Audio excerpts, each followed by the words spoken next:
Shalawama Islam to all the Moors. Dr. Yasapa from Zion Law School, welcome. This is the free astrotheology course. Our textbook is The Gospel and the Zodiac, The Secret Truth About J.C. the Christ Figure. The author is Bill Darrell-El.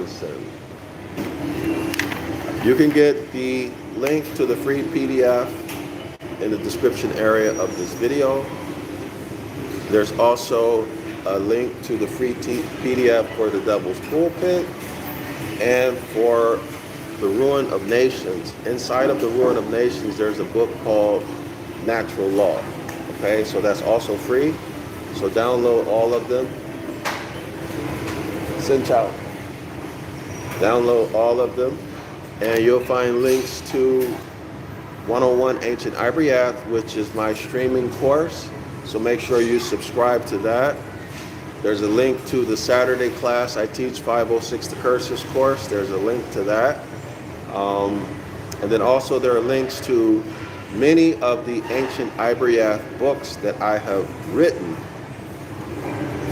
So if you want to support, make sure you buy my books on my website, zionlawschool.org. And importantly, make sure you read The Devil's Pulpit. Make sure you read it. You will be introduced to etymology. Let me repeat that. You will learn, you will see and experience the power of etymology. And he also deals with grammar rules in that book. And you'll see how, you'll see why they hid etymology from you, okay? So my books go 1,000,000% deeper into etymology and gives you more disclosure than what you'll find in the Devil's Pulpit. So anyway, y'all make sure y'all got that and get it, okay? Don't pass it up. All right, so let's get into it. We are still in the section, Who is the Man with the Jar of Water? Page 22. I'm satisfied with what we've done on Leo. So let's move on.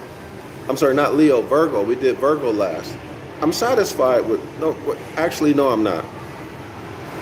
Scratch that. We need to cover pettiness in Virgo. So modesty and purity, the virgin is modest. Children are pure at heart, right? They don't, children are pure at heart, they're hopeful. They don't know anything about deception until they get a certain age where they have experienced these things having been done to them. Okay? So let's go back into that. Yesterday I wanted to go into this a little bit more. Okay? And by the way, gentlemen's agreement, if you've been here more than once and you have not subscribed, subscribe. Otherwise, you should leave if you don't want to support. The minimal that you can do is push a button. And you're not even pushing a button, right? Click your mouse on subscribe and like the video. If this is your first time here and you stay longer than 5 minutes, minimum that I'm asking for you, gentlemen's agreement, is that you like the video.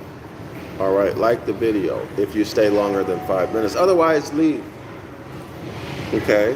No one-way streets. No one-way streets. There's got to be equal compensation. All right? So if you stay longer than 5 minutes, like it. If you don't, go.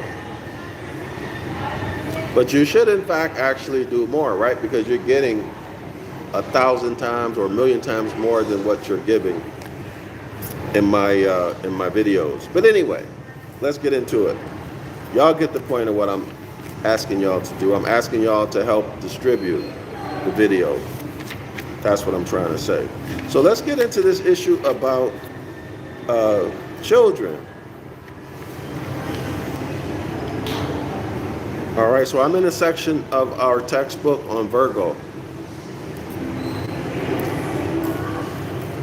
So let me find, okay. So we left off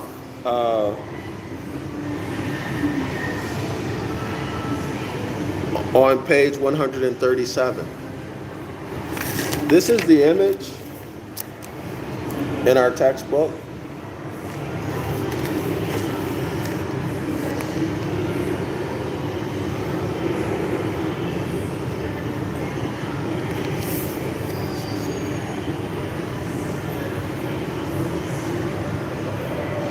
Okay, so JC, the Christ figure,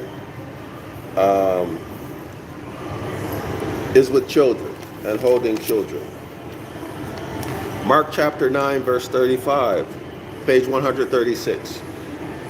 JC says, quote, "If anyone wants to be first, he must be the very last, and servant to all." I've made comments on this in yesterday's video, so y'all go check that out. Matthew chapter 18, verse 4. "Therefore, whoever humbles himself like this child is greatest in the kingdom of heaven." Whoever humbles himself like this child is greatest in the kingdom of heaven. So this begs a question: what's the psychology of a child? Right? And then, using our intelligent, logical, analytical mind, we need to ask if this is practical, realistic, if it will improve your life or make it worse, right? We do not just accept things at face value just because someone says it, or even it's alleged that a deity said it. Okay, we do not do that, right? Not anymore. Not anymore. We know better now, right? We know better. We've returned, or in the process of returning to nature. Reclaiming our mind, etc. Y'all remember the Hermetic law, gender, mental gender, all right? And how that has, go back and watch the last 8 or 9 videos. Y'all know what I'm talking about if you don't. Okay, so I want to go back to page 22.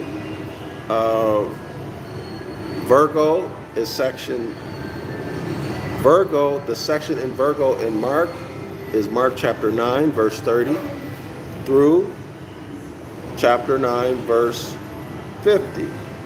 The main incidents, I'm getting this from page 22.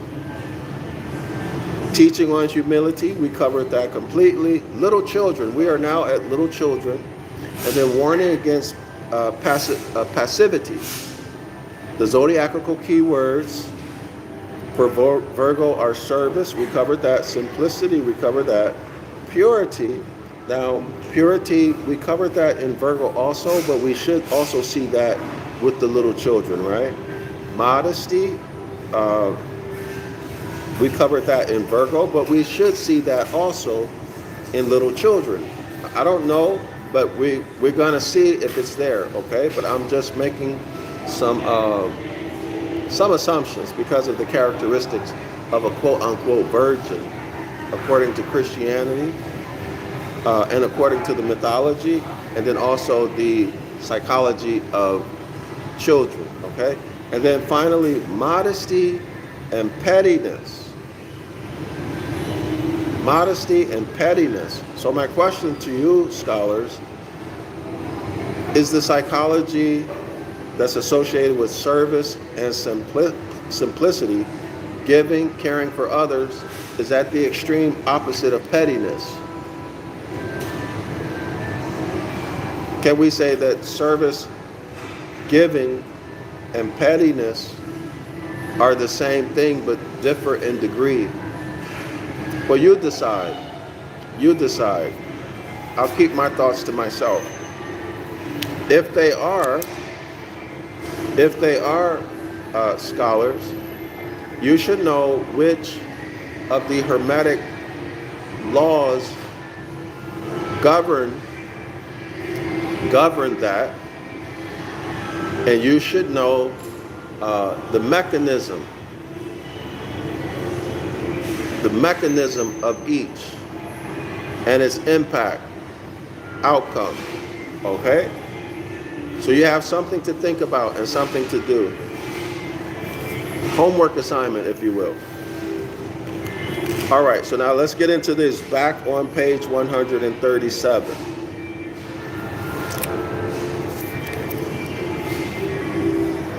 For both evangelists, the child represents humanity. Now, I will always remind you that when you see humanity, think Han Uman, so that you get it into your consciousness and always have it at the top of your mind, that the human is different in substance and psychology. It is different than man. The hybrid, the human, the colorable man, mankind, the symbolicum of a man, but doesn't have the substance of a man, is different than the Genesis chapter 2, verse 7, autochthonous man, who is the manifestation of the land. Clear? The Genesis chapter 2, verse 7, man and woman are the rightful heirs. Whereas the human, the Han Uman, cannot inherit land, although born of a woman. Clear? And that's what we should expect, right? Because our ancestors told us that the hybrid troglodyte Paleolithic colonist has its origin,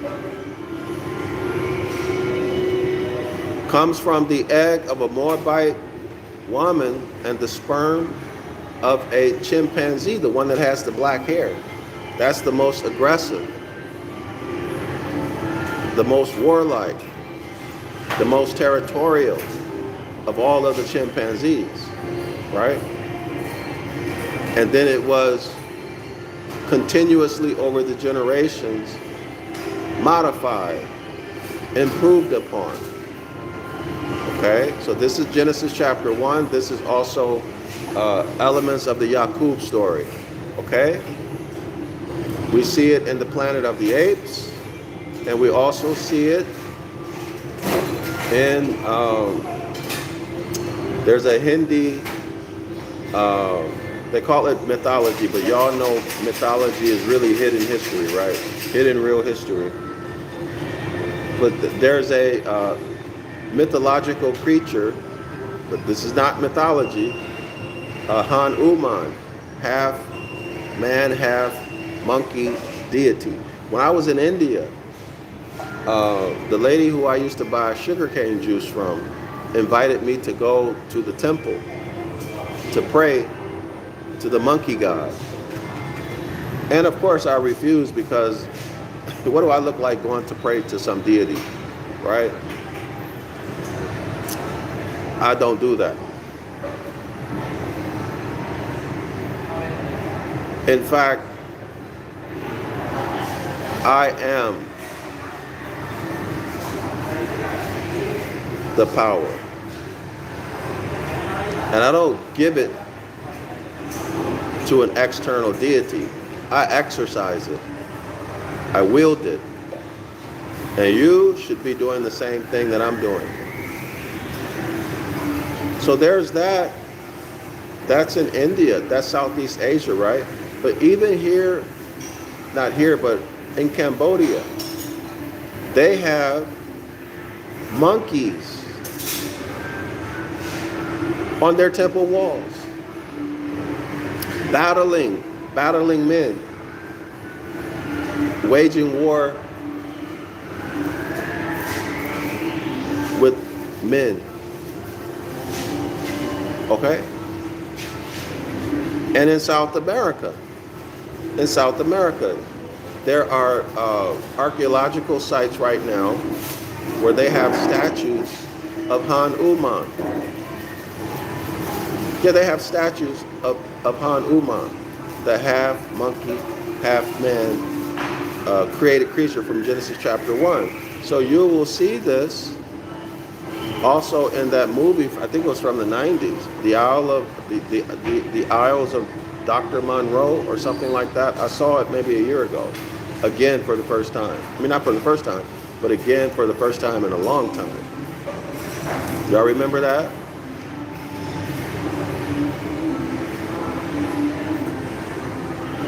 And he had on that island, and I've also seen, y'all know, in Europe, they have pictures of all kinds of animals that are hybridized with the man. Have y'all ever seen that? And you see the pictures of the Moors? They're fighting these half man, half animal created creatures.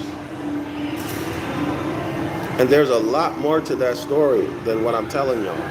But I just want you to be aware of this. Now, okay, so when you see Hanuman, make sure you make the difference consciously so you can keep that in mind, because that's going to pay off big time for you as you go through life and you deal with people. You need to be aware, always conscious of who's who.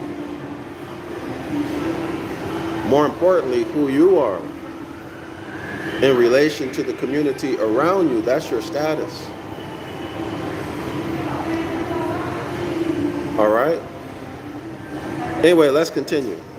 So for both evangelists and the child represents humanity in its simplest and least affected state. So now we're getting into the psychology of a child before it gets messed up by people in its environment. Have a safe and blessed day. Thank you so much for that, and likewise, you the same. Much appreciated. I can't read the script, so I'm not able to say your name because it's a cursive kind of script. It's showing up really, really tiny on my screen. All right, y'all. So we're dealing with evangelists. We're dealing with Christians. Therefore, we know off the rip, off the nipple, to take anything that they say with a grain of salt. Okay, why? Because they are evangelists. Doctrine. This was a particularly apt image at the time of the Gospels, at the time the Gospels were being written, when children had little or no status in the community. They had little to no status in the community. So unless you have a community that is connected to nature, they're not going to violate those children because they have no status, you're going to have problems, right? So let's continue. But it applies today too. Children are vulnerable, trusting. So here's the purity. Open, free from guile, until, quote unquote, the shades of the prison house begin to form around them. That means that their community and their parents start to put limitations into their minds. Okay? And they accept those limitations. Why? Because they're trusting. Their brain is just an open book to be written on. Okay? And they have to learn to compromise with the world. Right? In other words, there's punishments and rewards that they begin to become aware of. Okay? So they begin to avoid punishment and seek pleasure. Okay? So it's the old pain and pleasure trick. Being childlike and receiving the kingdom of heaven, quote unquote, like a child, as described in Mark chapter 10, verse 13 through 16. There's an asterisk, so we're going to come back to that. Our central themes of this gospel, that's the gospel of Mark. If this is a central thing of the gospel of Mark, we should expect it to be also copied and or prominent in Matthew and Luke, right? Yes.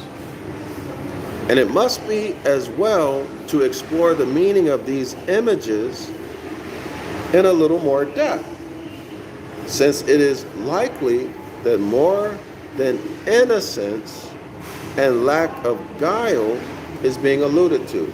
All right, why are we doing this? Go back to page 22, the zodiacal key words. For Virgo, purity, modesty. Okay, so the virgin is pure and modest. Children are pure and modest. The virgin makes a conscious decision to be of service. A child can be forced into service. Y'all see that? And a child, not knowing any better, would just accept it. Everybody see the distinction?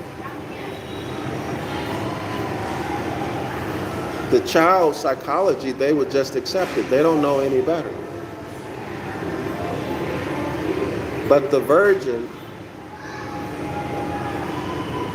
has enough experience in life where that becomes a conscious decision to serve other people, or to say no to some people.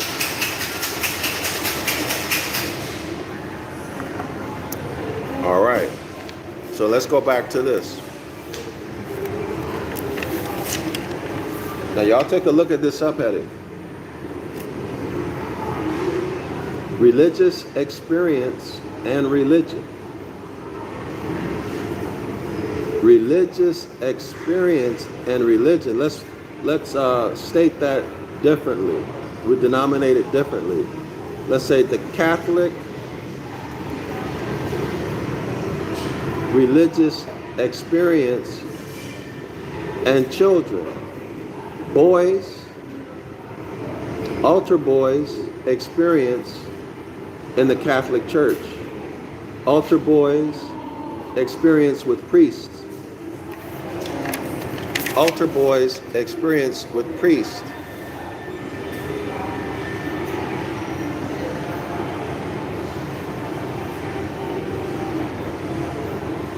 Priests experience with autochthonous Moorish women.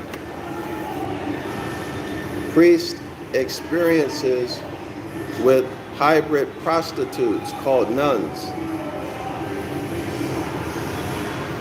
Priest experiences with hybrid prostitutes who became known as nuns.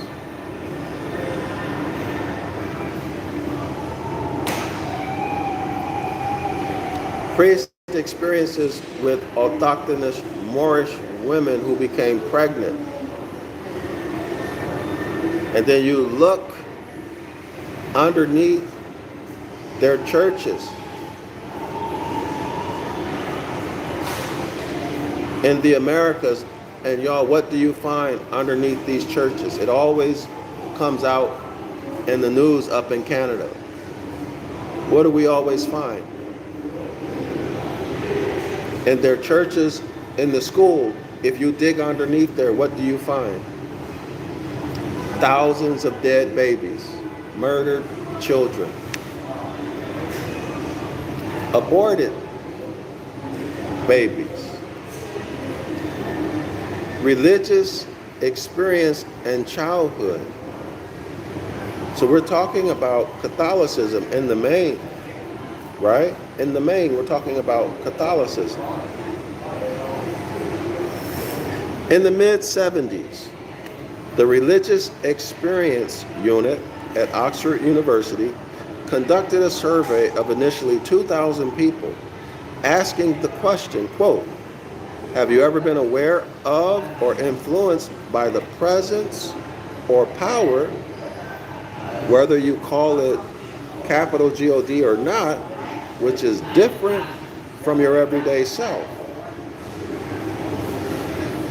Rather, more than 36% of the people approached answered affirmatively. They said yes, from which it was predicted that about 15 million adults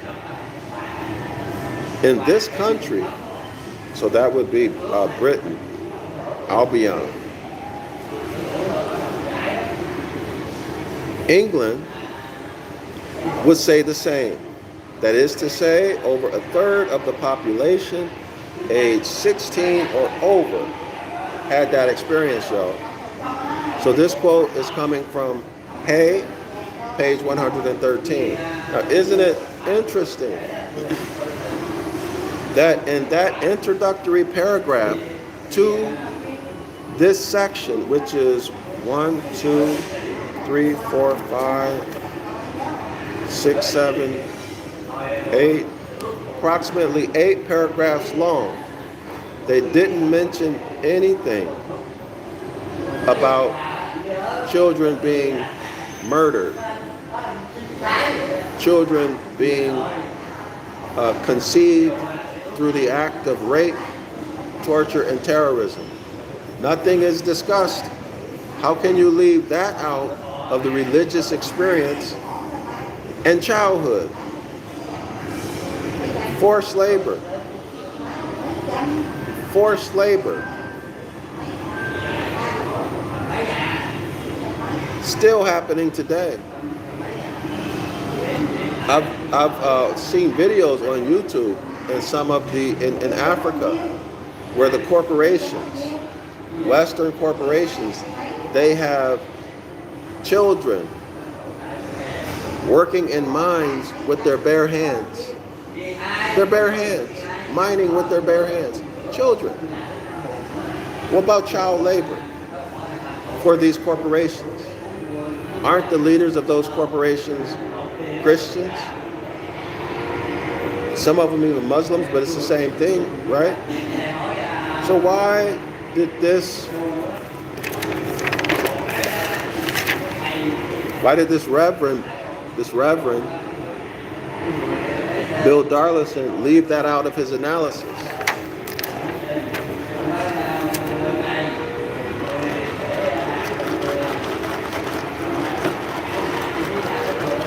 They target children for the same reason, right? Children are pure.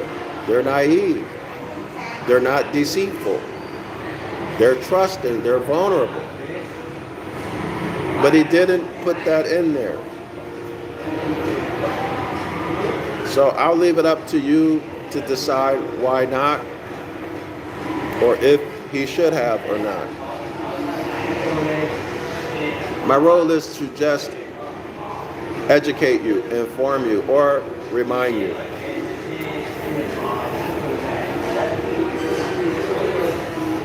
Oh boy. This lady turned on her video game. If y'all hear that noise on her cell phone, she just turn it on and looking the other way.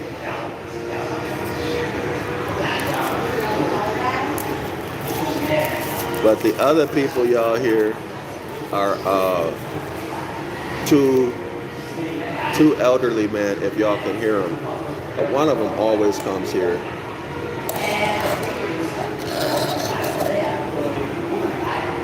Yeah, one of them always comes here. When I was younger, I used to enjoy sitting around listening to old people talk. I used to really enjoy that. Sitting around listening to old people talk. That was my thing when I was a child. I thought it was so interesting. Okay, so let's get back to it.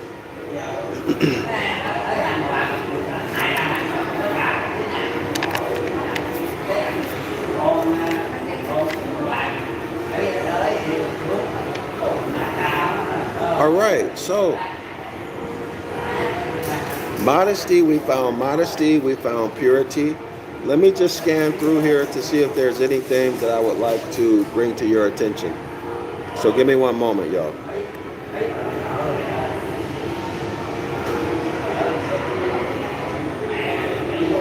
But it's also interesting that they provide this survey research saying that all of these people had this experience that there is a God, external God. So why would they do that?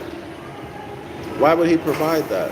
Because he wants his reader to be convinced that there is an external deity. Y'all see it? So if those people experienced it, the suggestion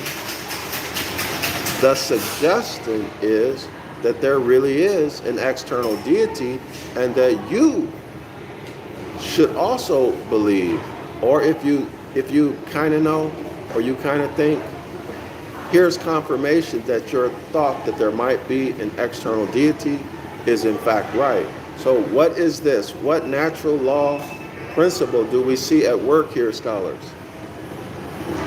What natural law principle do we see at work here? I'll give you a few moments to think about it. The survey result. This is an expression of mental gender, masculine mental energy being directed at the reader. Y'all see it? That's mental gender. If you don't even much know who you is,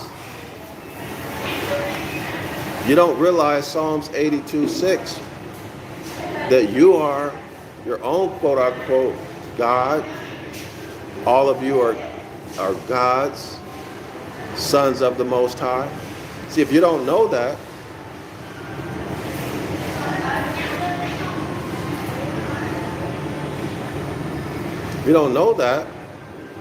and that if you just reflected on who you are,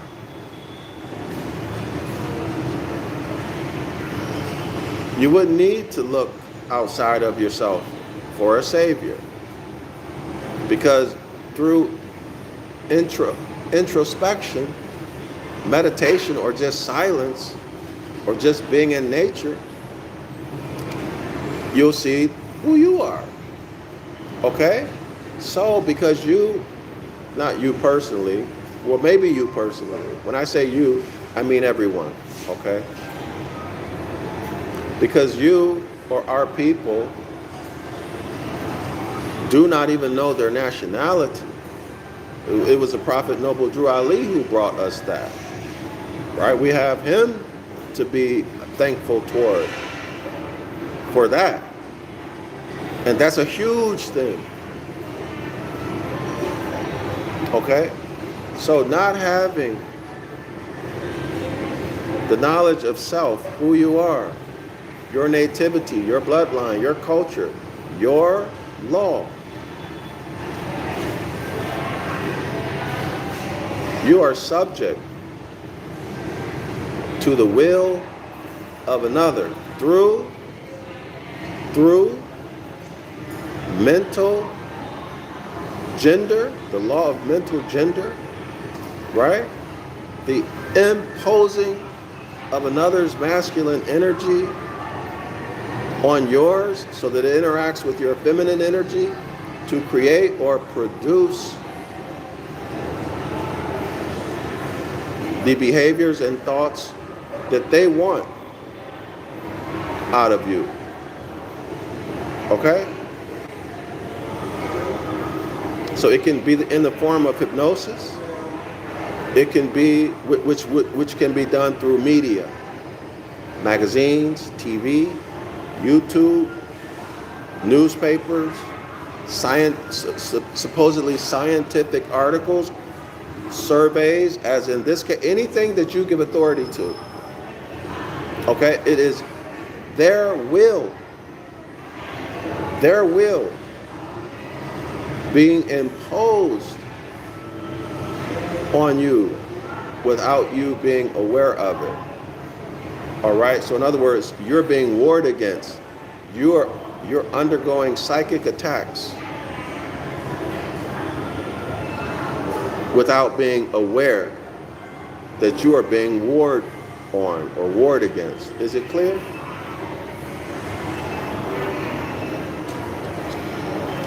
So masculine energy is the will of someone else being imposed upon you. Will is masculine. That's the mental masculine energy. That's an element of it. Okay, but there's much more to it. But let's keep going. That's why the author put that there. So now that you are aware of this, you can start using this information. When you come across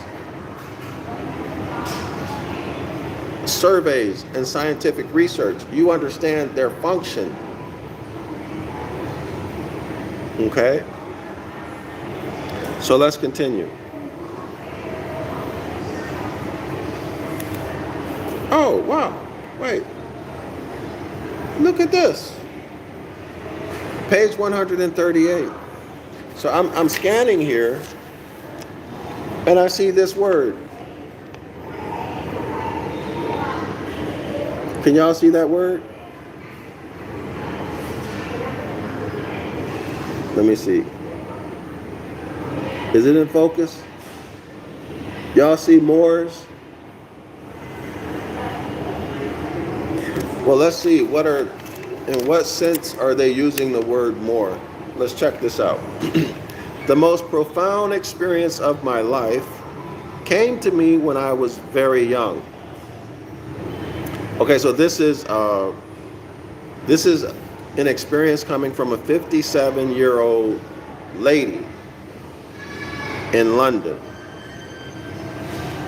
It was a childhood experience. Let me read this.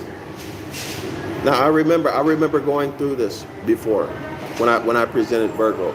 Okay, so the most profound experience in my life came to me when I was very young, between 4 and 5 years old. 4 plus 5 is 9. If that has any meaning. What is the meaning of 9, y'all? What's the meaning of the number 9? My mother and I were walking on a stretch of land in Pangbourne, Berks, known locally as quote unquote the Moors.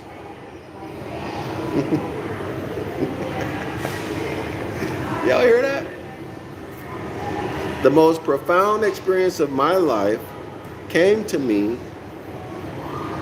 when I was very young, between 4 and 5 years old. Okay. My mother and I were walking in a stretch of land in Pangbourne, Berks. Okay, so I guess that's a city and state or city and province. But it's land. Known locally as quote unquote the Moors. Isn't that very interesting? That they use this reference to land, and land that's called the Moors, under the subheading of religious experience and childhood.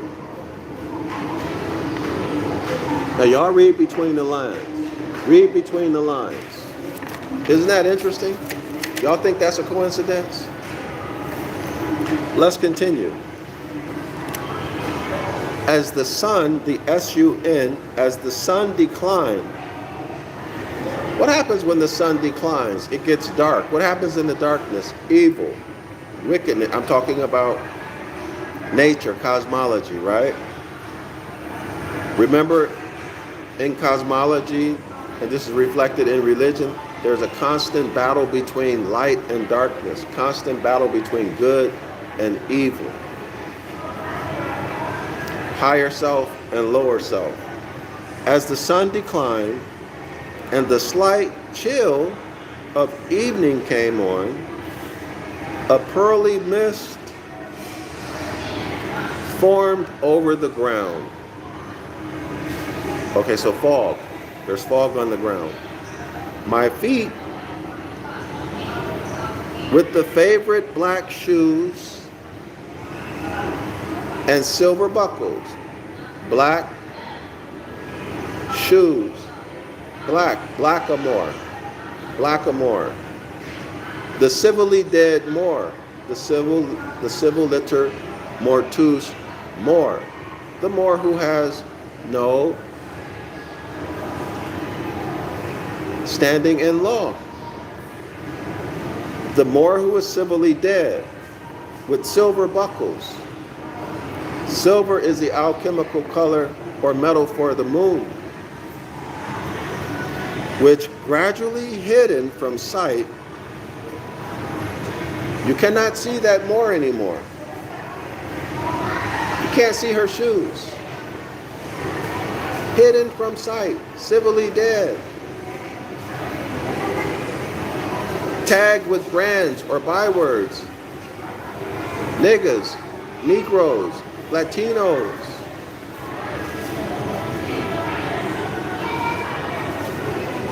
Dominicans.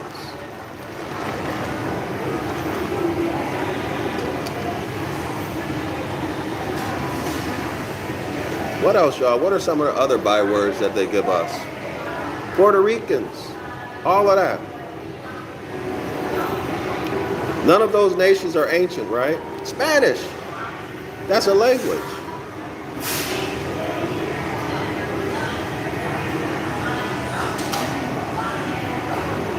My feet,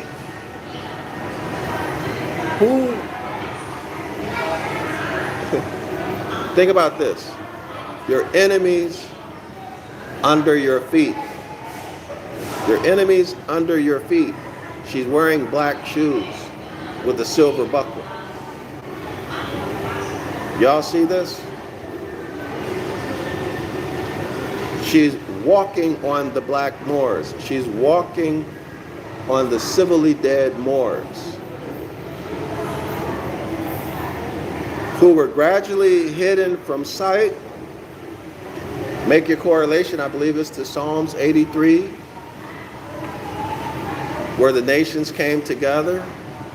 They conspired together to make the world forget about the house of Yasharallah, to forget about the autochthonous men and women on earth. Y'all see it?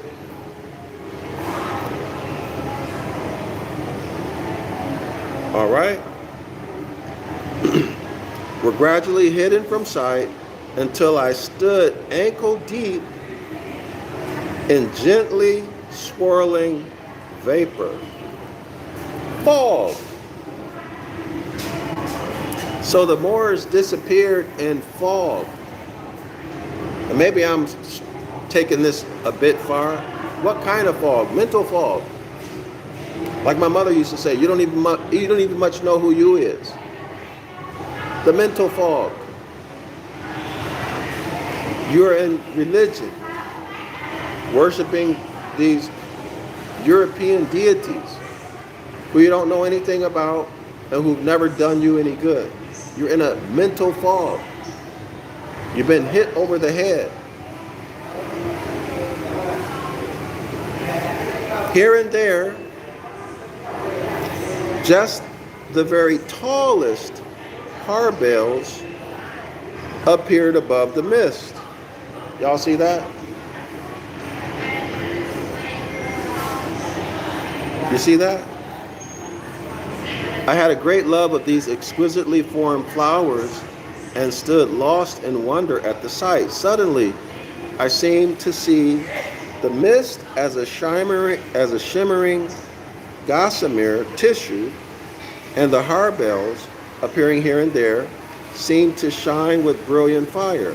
However, I understood that this was the living tissue of life itself, in which that which we call consciousness was embedded, appearing here and there as a shining focus of energy in the more diffused whole. So the Moors are knocked unconscious. The Moors are knocked unconscious.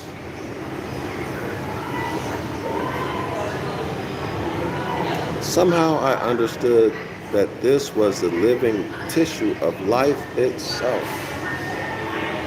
I don't know what she means by somehow I understood that this was the living tissue of life itself, in which that which we call consciousness was embedded, appearing here and there as a shining focus of energy in the more diffused whole. In that moment, I knew that I had my own special place, as had all other things, animate and so-called inanimate, and that we were all part of a universal tissue which was both fragile yet immensely strong and utterly good and beneficent. This is without doubt the experience which has laid the deepest foundation in my life, and for which I feel the profoundest gratitude. This is from Robinson E., page 11. So I'm wondering if by the consciousness she's talking, I don't know if she's talking about the mist or suddenly I seem to see the mist. Okay, I understand. So the fog on the ground,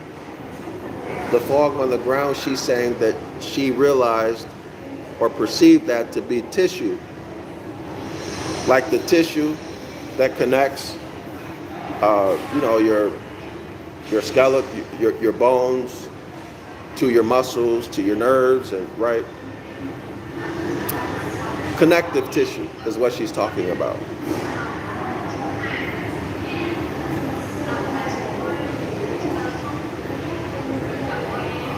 But the way I'm gonna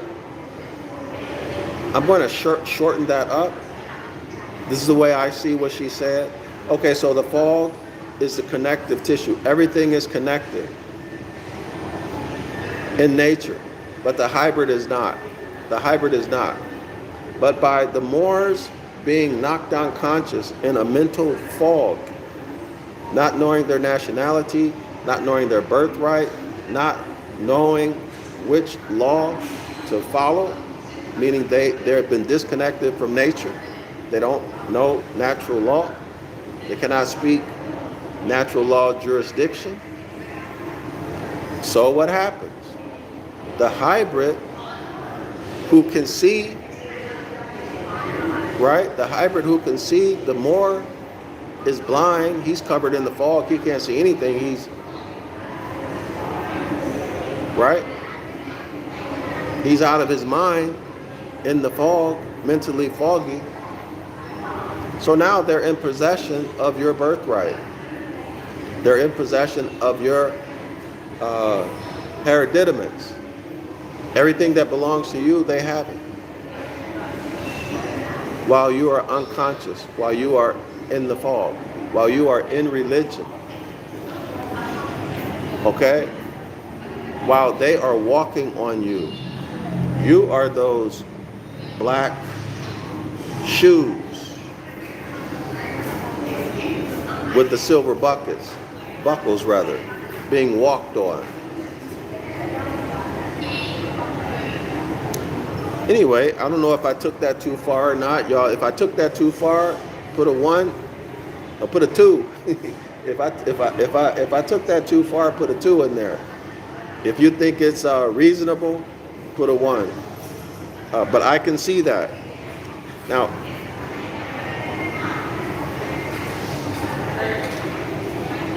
these religious people, religious leaders, they'll write text and it can have 2 or 3 or more meanings. Okay, 2 or 3 more meanings. Keep in mind that in the secret societies, depending on what level you are, you get one understanding. Now I'm getting this from the Devil's Pulpit. As you move up in rank, then you get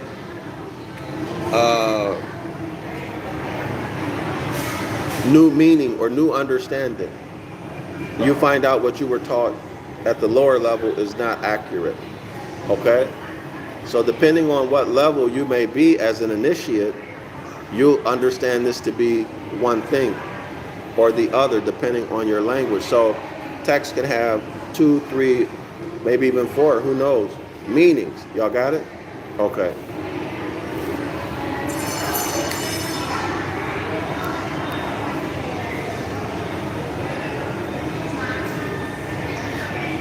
Okay, so the author asserts in the next paragraph that in childhood, people are open to spiritual experiences. That's his point.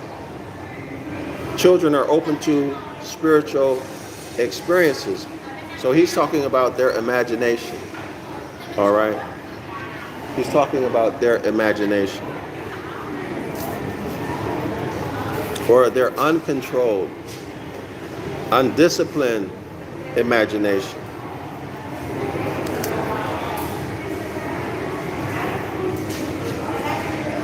Now notice he's quoting Matthew chapter 11, verse 25.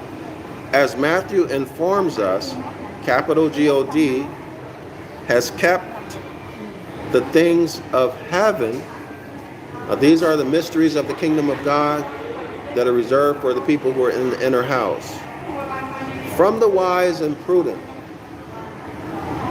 and revealed them to mere children. This is Matthew 11, verse 25. Well, wait a minute, y'all. Wait a minute. JC said that the real meaning of his parables were only for his apostles and close associates who were in the house at the time when he explained them. Y'all remember that? Remember that verse? JC said that the people on the outside, who included children and adults, he said that he didn't tell them because he doesn't want them to know. Because if they knew, they could repent. And if they repented, they could be saved. But this does not agree. Matthew chapter 11, verse 25 does not agree with that. Capital G-O-D has kept the mysteries of the kingdom of God, the things of heaven, from the wise and prudent, and revealed them to mere children. So y'all work that out on your own. This view of childhood has an exalted state, as an exalted state, is not a nostalgic denial of childhood's problems. So what is the most glaring problem children face? They have no control over their day-to-day lives, and they're vulnerable to abuse and misuse, forced labor. This view of childhood presented, in the Gospels that we've been talking about, as an exalted state is not a nostalgic denial of childhood's problems. So why didn't he write those problems? Why didn't he put that in his, write about them in these paragraphs? But in affirmation of the sensitivity to the holiness of life, what does that mean? An affirmation of the sensitivity to the holiness of life, to the set-apartness of life, which our growing involvement with the world tends to obscure.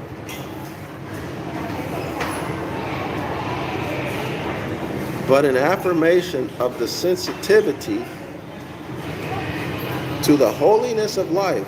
Y'all see, what the heck does that mean? It means nothing. To be holy is to be set apart for a special use or purpose. So he's using connotative linguistics to make you feel good, to make you feel something, to change how you feel. So again, scholars,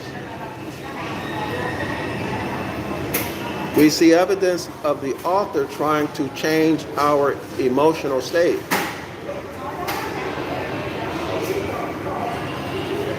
But an affirmation of the sensitivity to the holiness of life.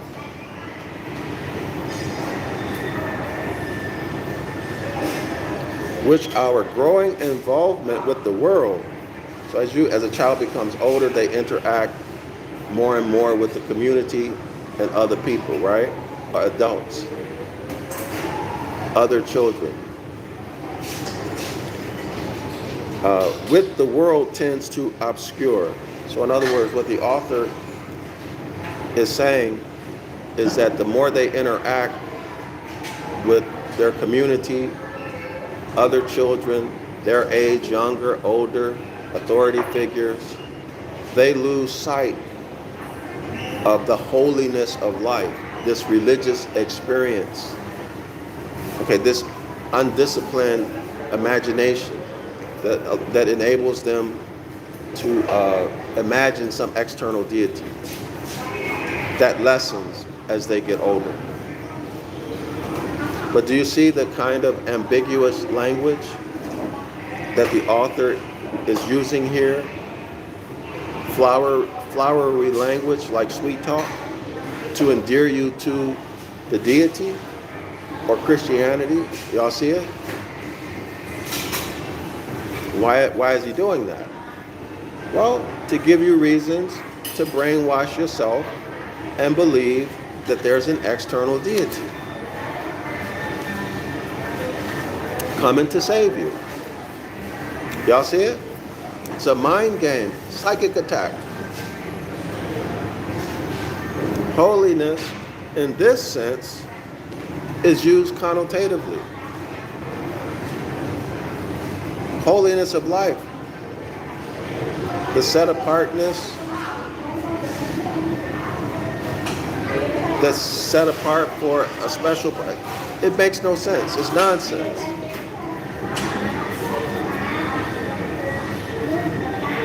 The child tends to grow out of his direct awareness of the one, capital G, ground of things.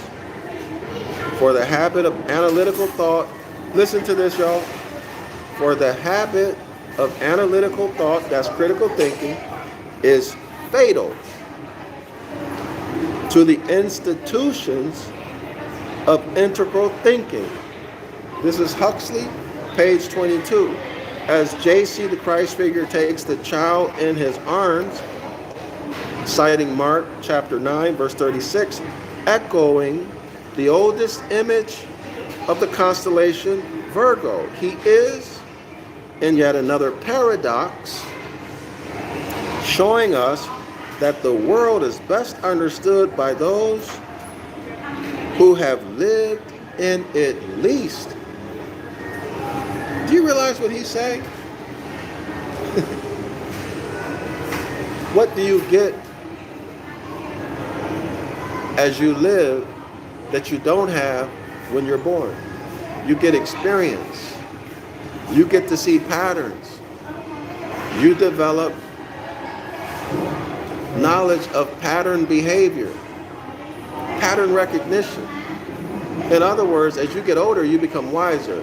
You can see bull, S-H-I-T, a mile away. But a child cannot. Right? As you get older, when somebody starts to try to finesse you,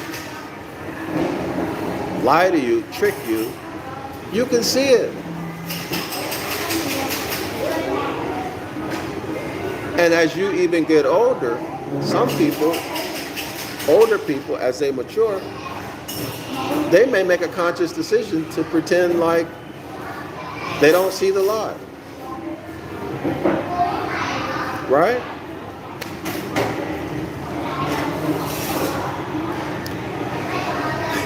So what this is saying, these few sentences that we read, is that the habit of critical thinking, the habit of using your analytical mind is detrimental to Christianity.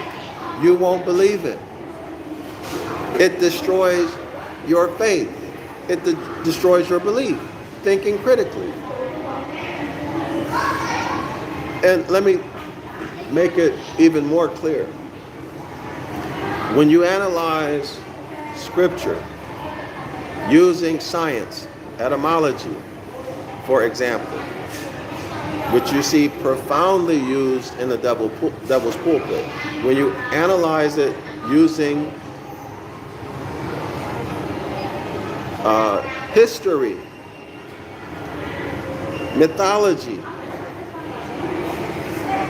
etc., all of the sciences, philology, you'll find that these religious works are nothing more than stories. Nothing more than stories. In other words, BS. BS. This is the power of the literary approach to understanding scripture. Okay? It will break you free from mental bondage to these fake stories. All right, y'all? Let me read that again. I appreciate what he's saying here. The child tends to grow out of his direct awareness of the one, capital G-O-D, ground of things. They're saying that this is the external deity. The child grows out of that. Why? Because his interaction with other people. Okay? He starts to see bullshit, BS. Okay? For the habit,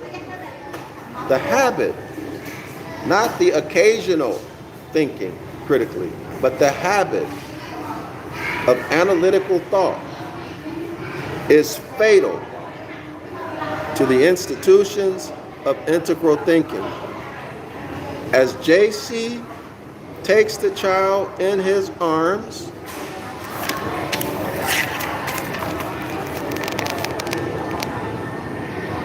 y'all see? This is reminiscent of Isis and Horus, Mary and baby JC. Okay? Nurturing.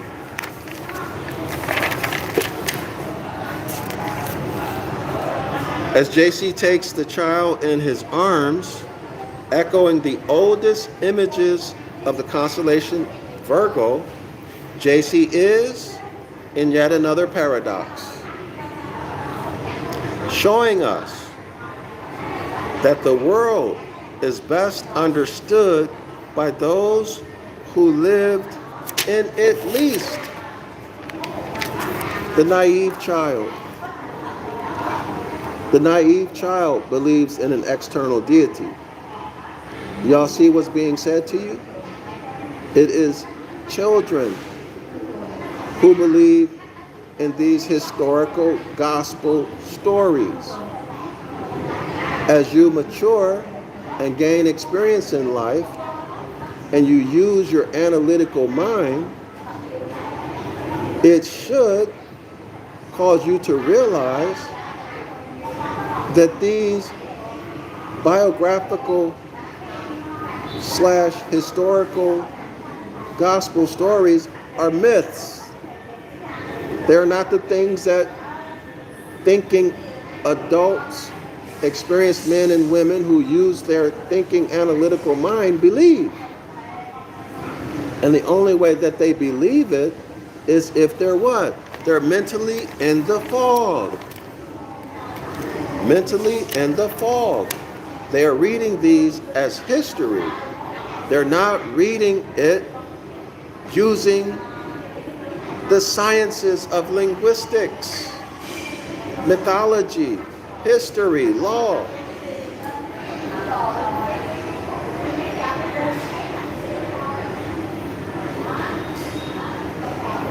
All right?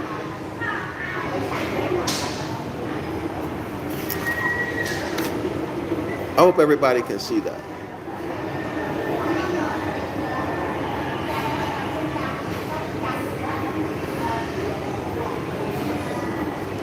Notice this.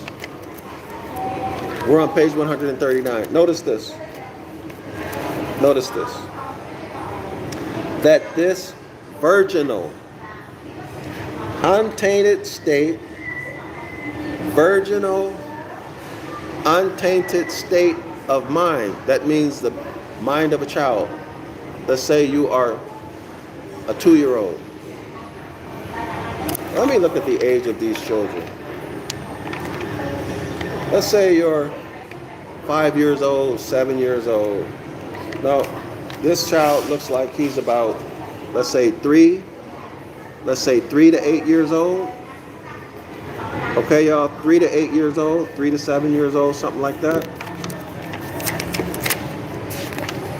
No, page 139.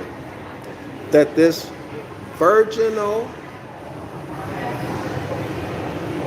untainted state of mind of a child, let's say up to 7, 8 years old, based upon that picture, is a prerequisite for understanding the things of capital G-O-D. In other words, you need to be a child about less than 8 years old, based upon that picture, to understand the mysteries of the kingdom of God.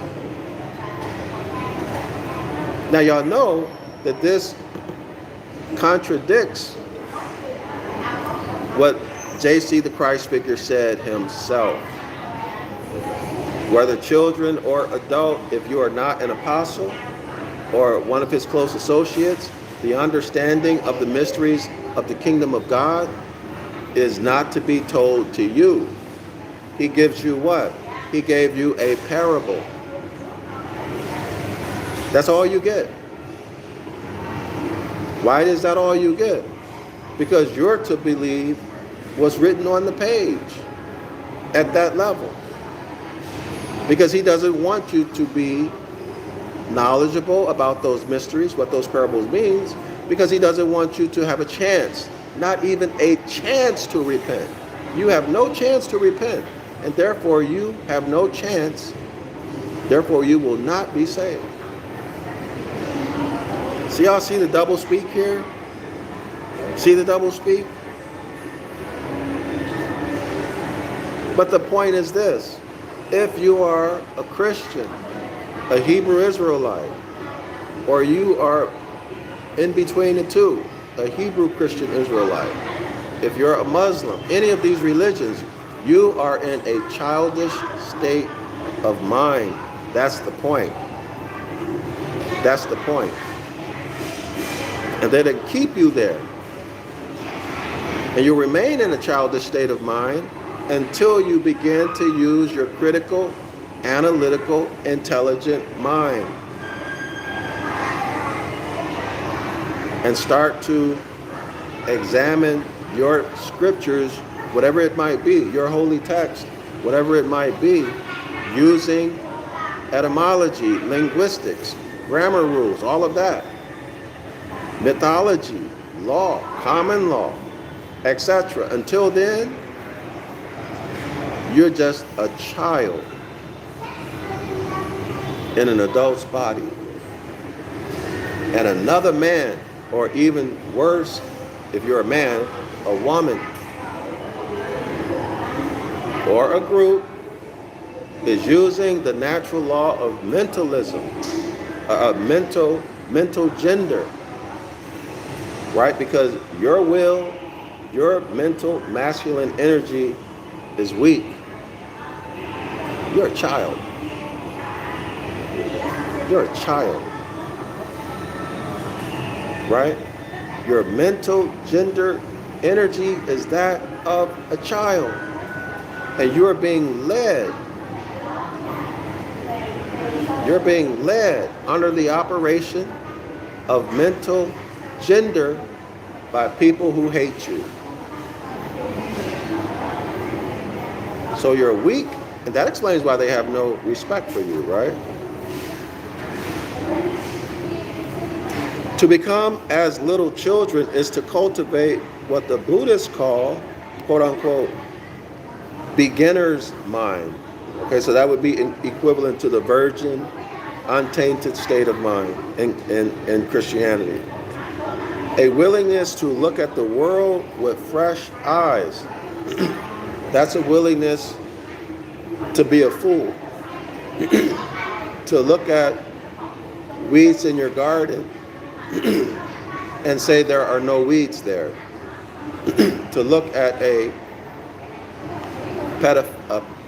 pedophile priest or pastor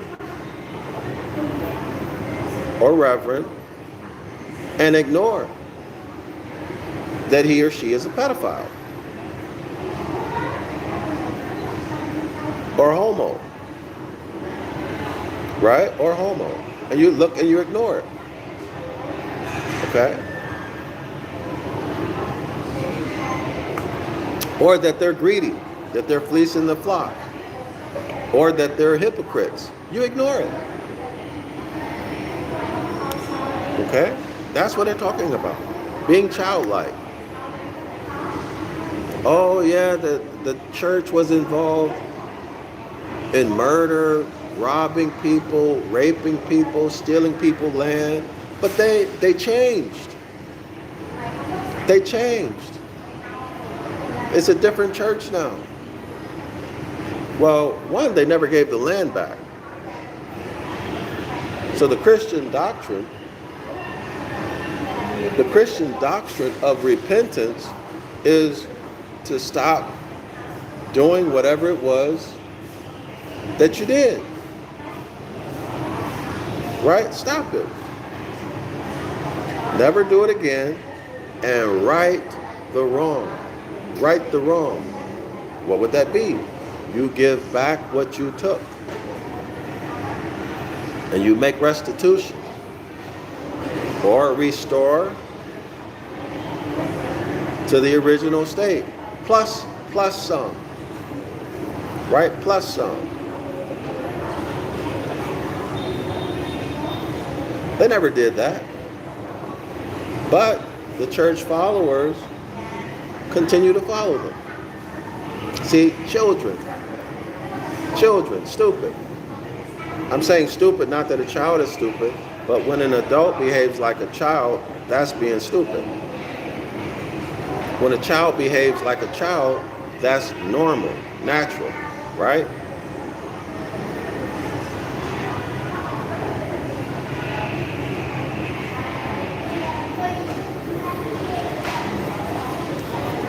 Okay, so I don't think we need to go anymore with this part about children.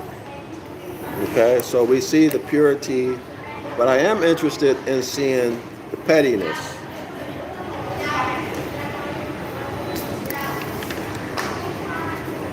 I am interested in seeing the pettiness. So let me scan a little bit further, y'all. Give me a moment, please. Let me look for the section on pettiness.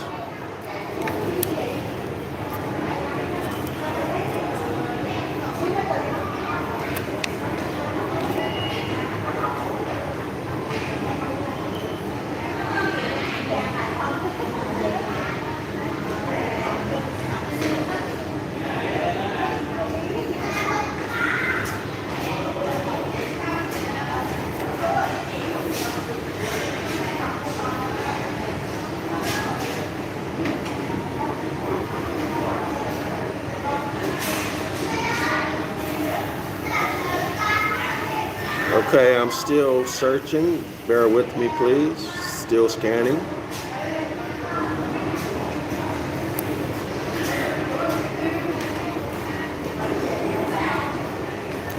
Okay.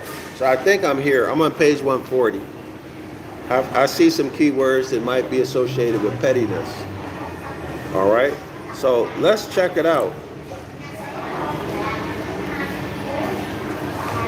Mark's gospel, Mark's test, goes on to describe two dangers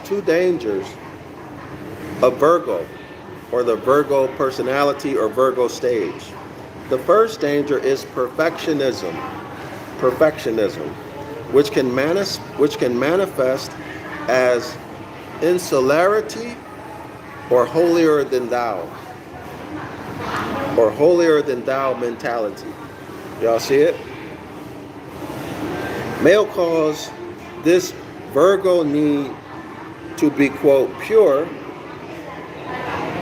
and free from influence of others. The disciples tell, this is from page 47, okay, of Mayo's book published in 1964. So the disciples tell JC that they have forbidden someone not of their company, in other words, they're not in the inner house, from casting out devils in the name of JC. JC disapproves of their actions and tells them to let the man alone because, quote, whoever is not against us is for us, end quote.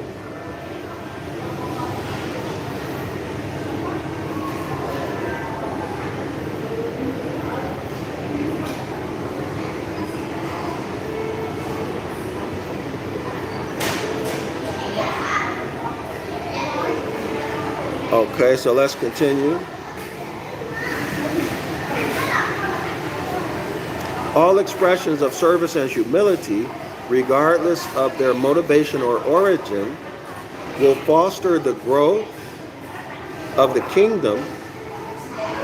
Matthew preserves this saying of JC, but he replaces it in different contexts. But he places it in different contexts.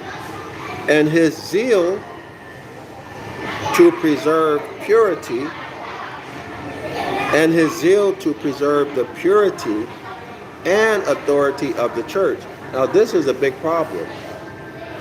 This is a very big problem. Have y'all ever noticed that in a religion, people are more concerned about preserving the image and reputation of the religious organization than they are of members who may have been wrong, but let's say by a leader or a person who is in position of responsibility? Have y'all noticed that? With the religion that I used to be in, this was profound. They were basically like people used to say, I'm a corporate man. Like you're for the company, right? 100% for the company. In the religion that I was in, they will protect that religious organization. It's all about protecting the deity's organization. So women and children who were molested and or raped or suffered other forms of abuse, it was actually hidden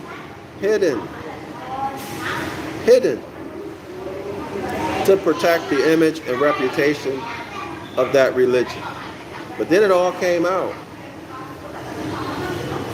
So when I say hidden, that means that the person, the church, well, not the church, but the member of the organization, the little girl who was raped or molested by a man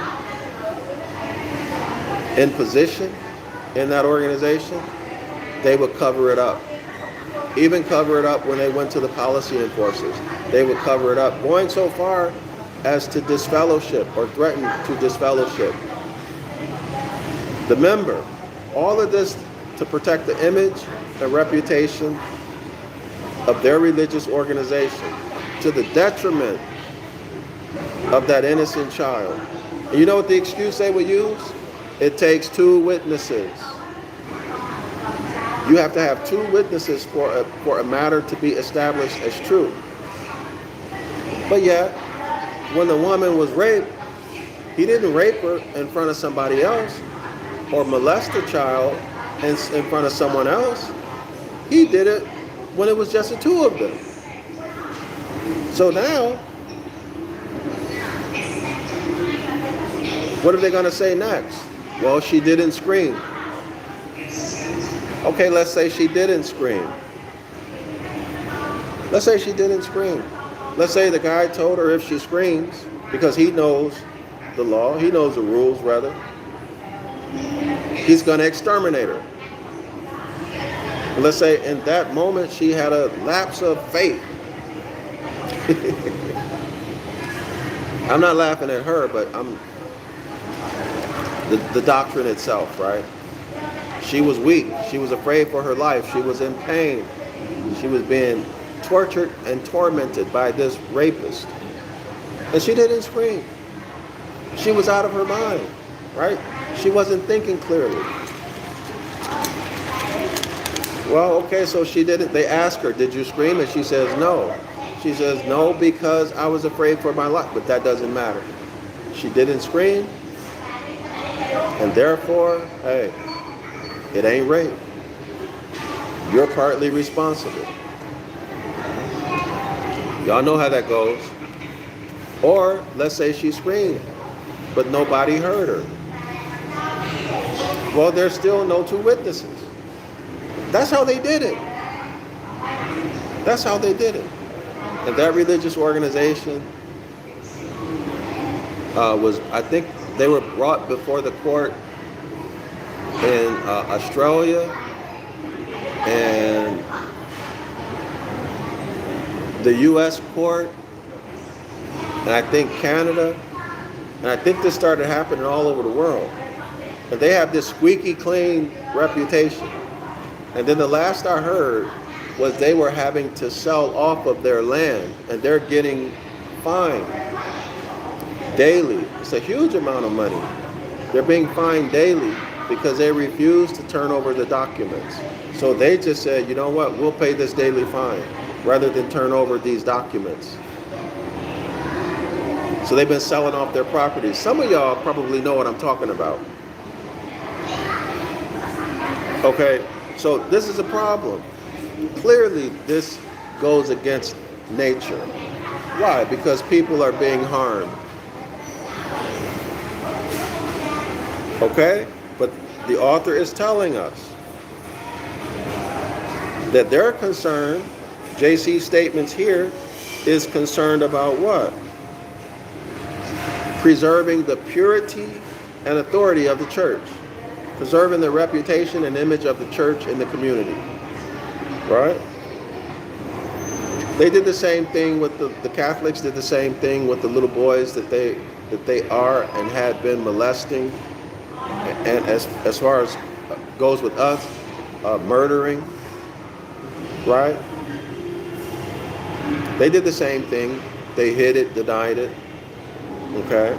But the people are so stupid. Oh, the church apologized. You know, they lost in court and they paid, they got sued, they got to pay this amount. First of all,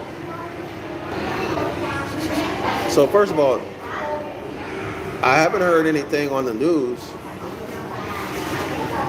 that says that they actually paid these people. They may have lost the lawsuit, but did they actually pay? And did they pay according to what they were supposed to pay?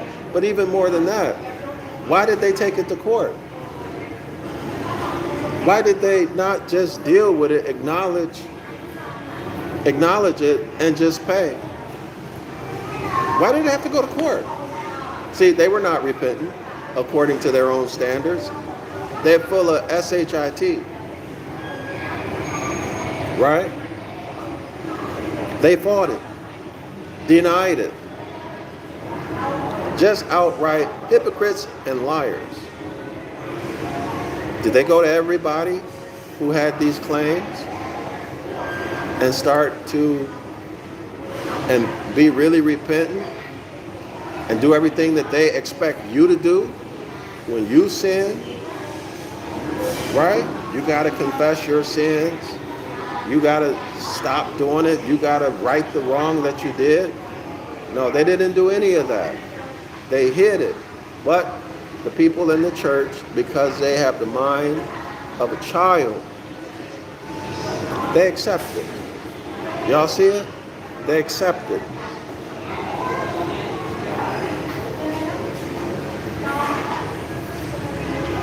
Okay? He that is not with me is against me. Let me paraphrase, let me restate that. He that uses his critical thinking, analytical mind and examines the holy books, regardless of your religion, using the sciences of linguistics, including etymology and grammar rules, history, law, mythology, architecture, art, literature, so on and so forth, is against me. Is that what we read on the other page? For the habit of analytical thought is fatal to the institutions of integral thinking. Analytical thought is fatal to believing fake historical stories. Analytical thought, critical thinking, is fatal to Christianity. You start using your mind, Christianity goes away.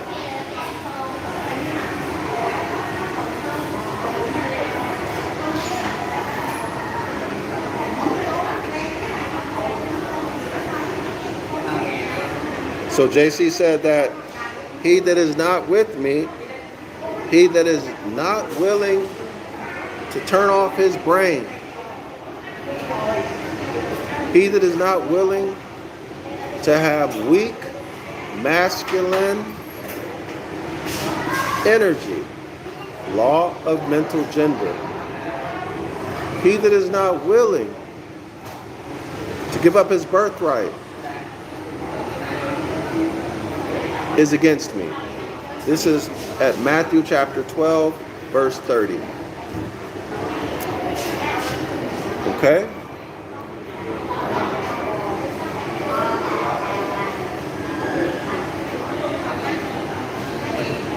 Virgoing's exclusiveness, the need to stay aloof from the encroachments of paganism.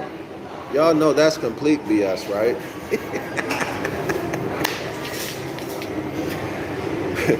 Virgo's exclusiveness, the need to stay aloof from the encroachments of paganism, started early on in the church's history. That is the most absurd thing you can ever imagine. The Catholic churches are full of paganism. You see idols everywhere. You see worship of the celestial bodies everywhere. Y'all see this BS?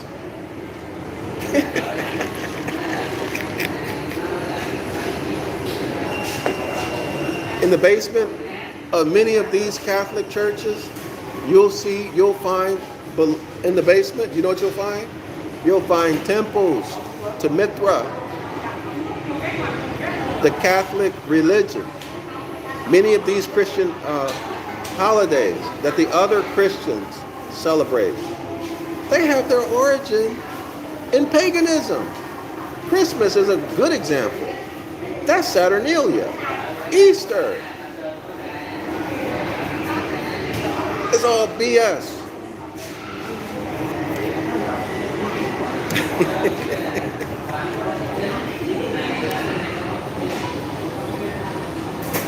The need to stay aloof from the encroachment of paganism. You know where you'll get everything you want to know about paganism and Christianity? Read the Devil's Pulpit. That author, Robert Taylor, he lays it out.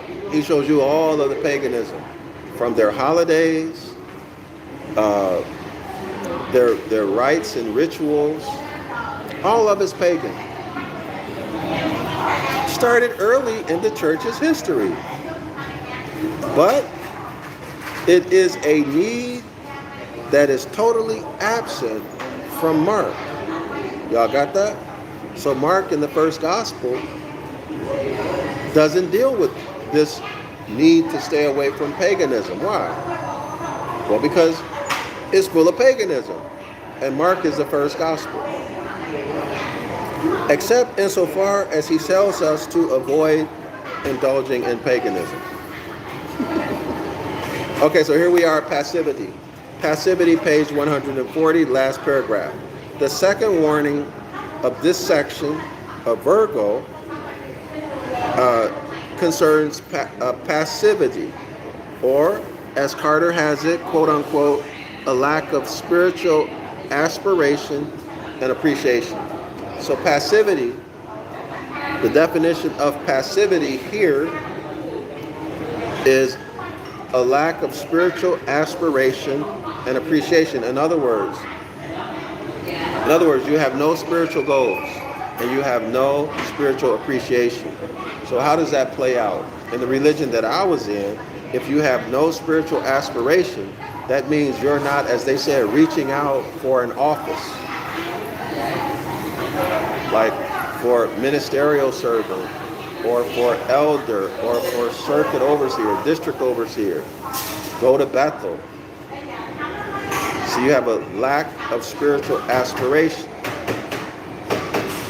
and appreciation. Why? Because you don't appreciate spiritual things. If you appreciated spiritual things, you would be out doing what? Evangelizing, teaching, preaching, helping grow the religious organization. Adding to what? Adding to the purity and authority of your religious organization. I don't know how that works out in let's say the Baptist church or any of the other Christian religions, because I think I stopped going to church, man, I must have been 7, 8 years old, to the Baptist church, or maybe 8 or 9. I'm too young to remember.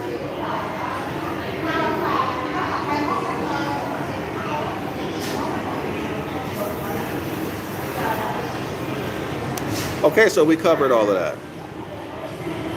Let's see.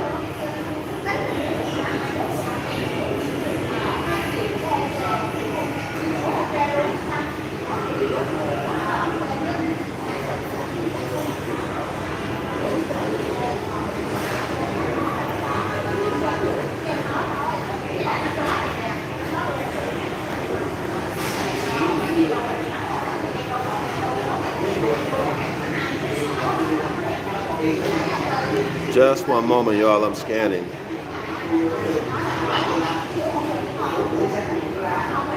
Oh! Well, this BS is something else. Rebecca Towns writes, today is my birthday. Happy born day. Thanks for sharing that with us. Solar return. May you have many, many more. Thanks for sharing that, Rebecca.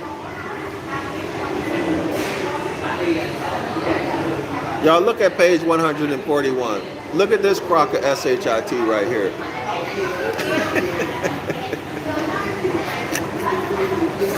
Wait a minute. If you're a Christian or Hebrew Israelite, or 1 foot in, 1 foot out, or even if you're just, you don't know what's happening, I'm not laughing at you. I'm reflecting on my own life in Christianity, and I'm laughing because I used to believe this stuff. But now now it's a I just can't believe I used to believe this, and it's funny, right? But I'm not laughing at y'all. I'm laughing about my own self. Don't be offended. So let's start with this quotation on page 141 of Matthew chapter 9, verse 42 through 50. Let's give this some context. Context of what I want to bring to your attention that tickled me. Okay, so the verse reads, if anyone causes one of these little ones, those who believe in me, y'all got that? If anyone causes a child who believes in me to stumble, it would be better for them if a large millstone was hung around their neck and they were thrown into the sea. So what key words? I want to back up or bring something to your attention. If anyone causes one of these little ones, one of these children who believes in me to stumble. Y'all think doctrine of discovery. Who was the target? Non-Christians. That means that all of your ancestors, every last one of them, every last one of them was a target, was targeted for perpetual servitude.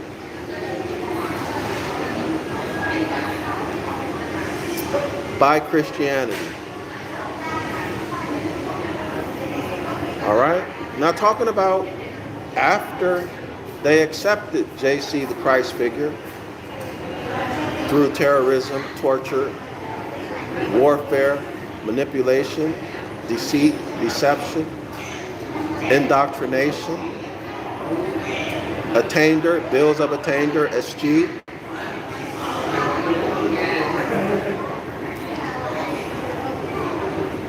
civil leader Mortuus status,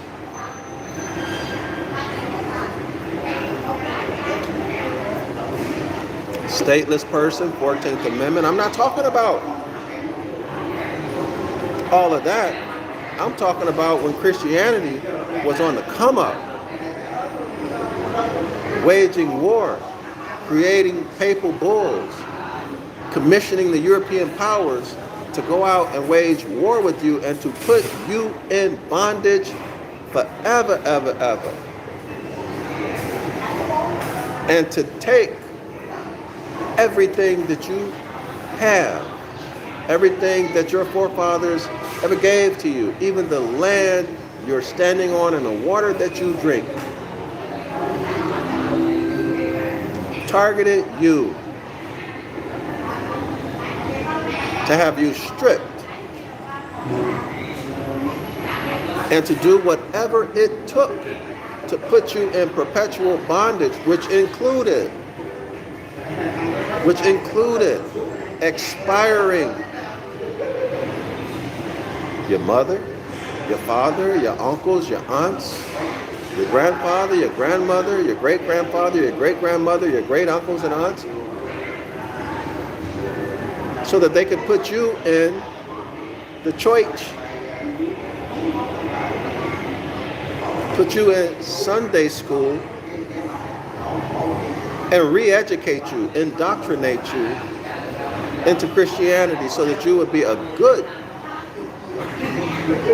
non-violent, passive prisoner of war, a colored, mulatto, a black, an African American, a Negro.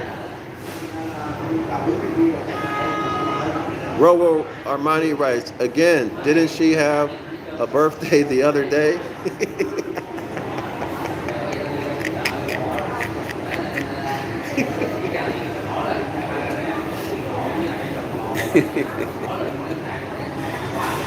I don't know, ask her. I don't know.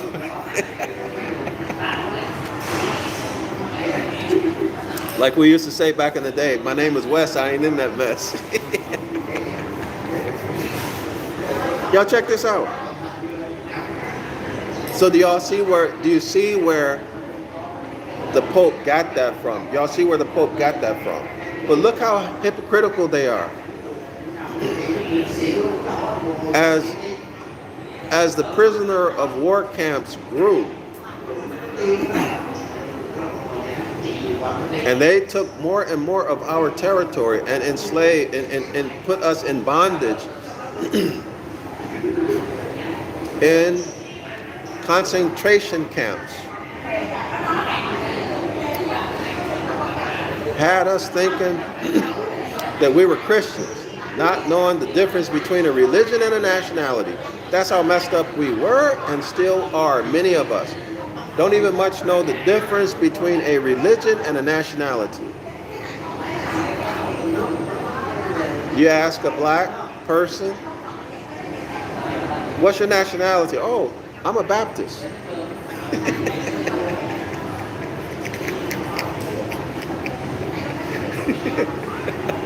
You don't even much know who you is. How you gonna tell me something? But what did they do? They made another law that said that even though you are a Christian, you're still held to bondage until you die. Y'all see that? So they changed the rules to accommodate their circumstances. Ain't got nothing to do with no holiness and being righteous in the eyes of God. That ain't got nothing to do with it. That is nothing but a military operation being waged on your mind. Okay? And if you look at it broadly, religion, broadly speaking, religion does what? Controls your mind. So what Hermetic law is operating most prominently? Clearly, it is the Hermetic law of mental gender. Clearly, of course they're all operating, but broadly speaking. Let's get back to it.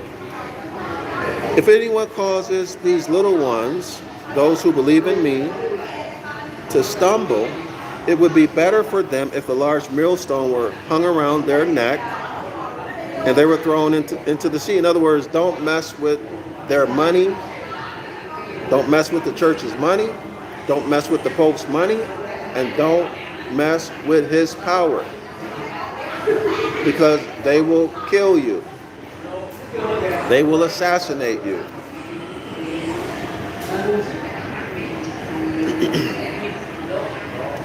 How are they going to do it? Well, they're going to be thrown into the sea. SEA. Okay? Homophone of sea, the Holy See. All right? They're going to do what? Attack you with Roman law. Assassinate you with civil death. Or what? An attainder.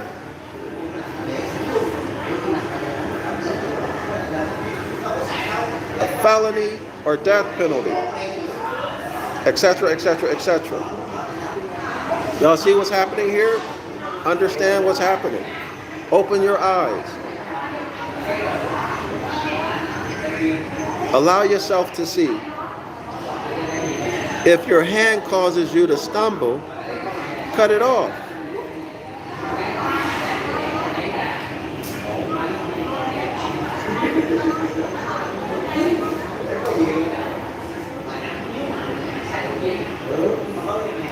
It is better for you to enter life maimed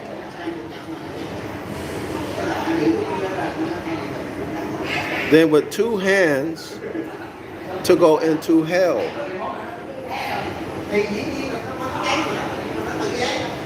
where the fire never goes out. Y'all see that? There's that problem solution thing again. And the remix of your SOL, Latin for sun, S-U-N, energy source, power pack, inside of you, remixed into what? A ghost or spirit that leaves your physical body after death, S-O-U-L. Then they give you a problem. The problem is you're going to burn in hell if you don't follow all of their doctrines, if you don't behave like a child. In other words, if you don't shut off your analytical mind, you're going to burn in hell because you are against the Christ. Why? Because critical thinking is fatal to the Christian doctrine. So you're going to go to hell. What is hell? Hell is debtor's prison. Well, guess what? You're already in hell, buddy. They got you thinking you're going to go someplace in a spiritual world and burn. But you're in hell right now. You are in bondage. You're a debtor. Look up hell in your Black's Law Dictionary. In your present state, as a black, Negro, 14th Amendment citizen, whatever you are, Indian, you are in hell. You are a debtor. You are a ward of the state, a stateless person. Under the protection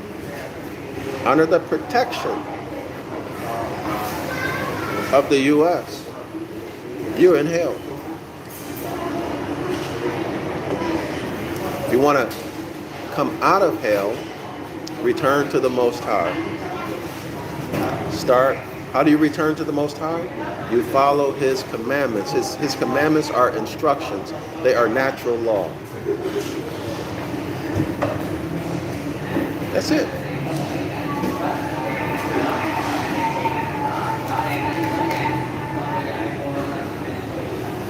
That's it. And Prophet Noble Drew Ali tells you what to do at that point. You have to do what? Publicly declare or put it on the public record who you are, your nationality. You are a Moor. And then we can go into all of that, right? Which I'm not going to do because I've said it a million times. Y'all go back and watch the videos that I've done. I don't feel like it. I don't feel like talking that much right now, okay? So, it says, if your hand causes you to stumble, cut it off. Well, y'all know in the book of the law, y'all do know that the Most High says, whatever your hand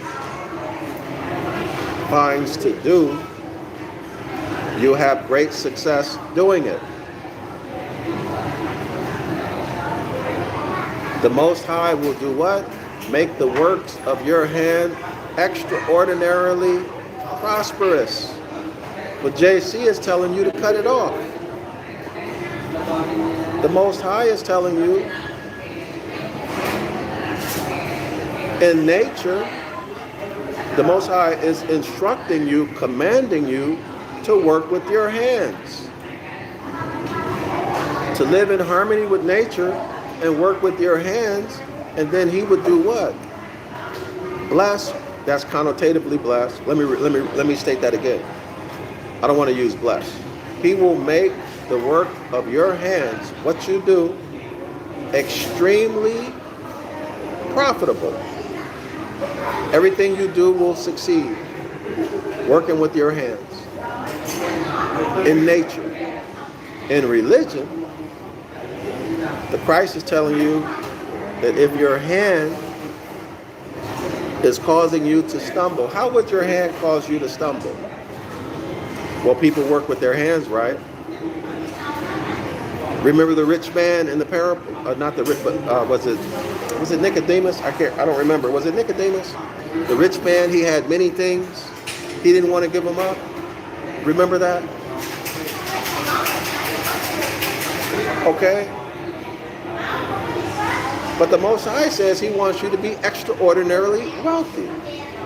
He said that once we undergo the blessings and we're in the curses and we return to him, he's going to make everything that we do with our hands extraordinarily successful. We're going to have more wealth than even our ancestors had. Being wealthy is a good thing. Having money and privilege is a good thing. It's wonderful. But Christianity, the Christ figure himself, is telling you that it can make you stumble. How? Well, because you ain't trying to give up your wealth, give it all to the church. That's stupid. Oh, wait a minute. If you realize that's stupid, that means you're thinking. That means you're not an 8-year-old. You're not a child. So you're not with me. You're against me. Get out of here. You're cursed. Y'all see that? You see twisted thinking here? Christ is telling you to cut your hand off. Put yourself in a dependent state. Or you need somebody else to provide for you. Y'all see that? You need a government or a religion or some charity to provide for you. Okay? If your hand causes you to stumble, note the differences, okay, between nature and religion, between your proper status in nature and the civilly dead status in religion as a stateless person. Okay? The protection means they're going to protect you, provide something for you. Cut your hand off willingly. Okay, cut it off. It is better for you to enter into life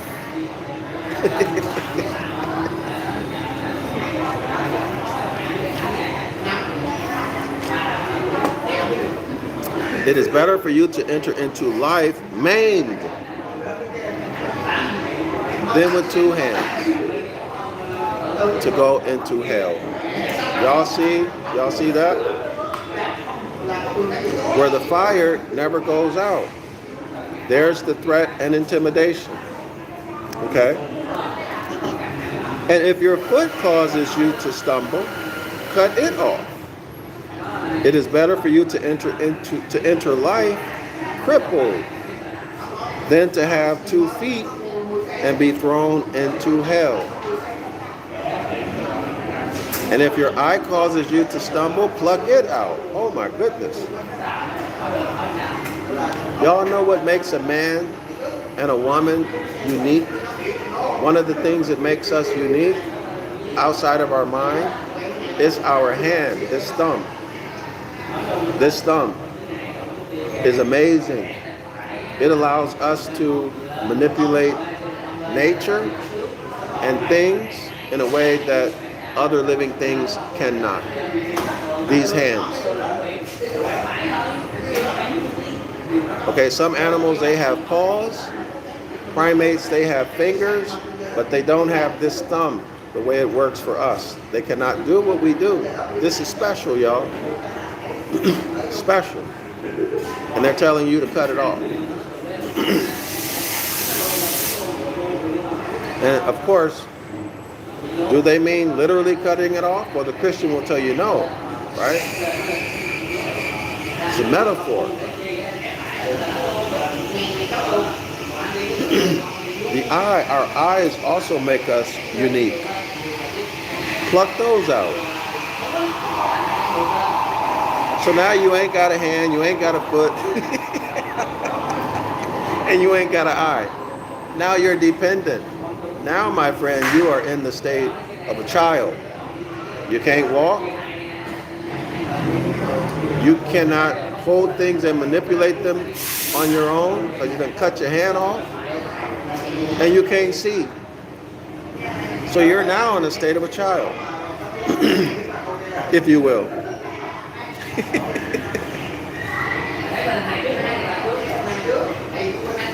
It is better for you to enter into the kingdom of God with one eye than to have two eyes and be thrown into hell, where the worm does not die. Now this is very interesting.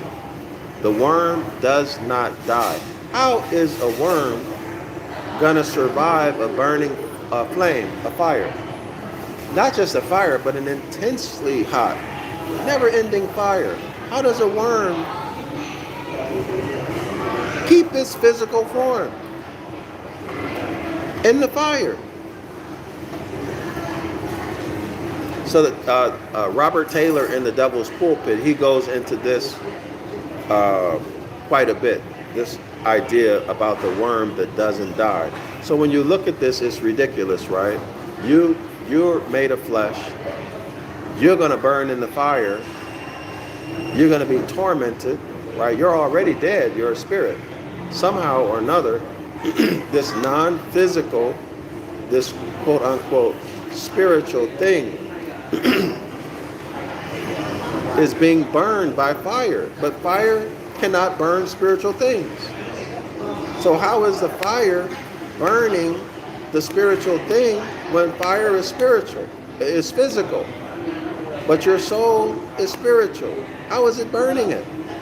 But yet the physical worm, it's not spiritual, it is a worm, physical. But the fire doesn't burn the physical worm.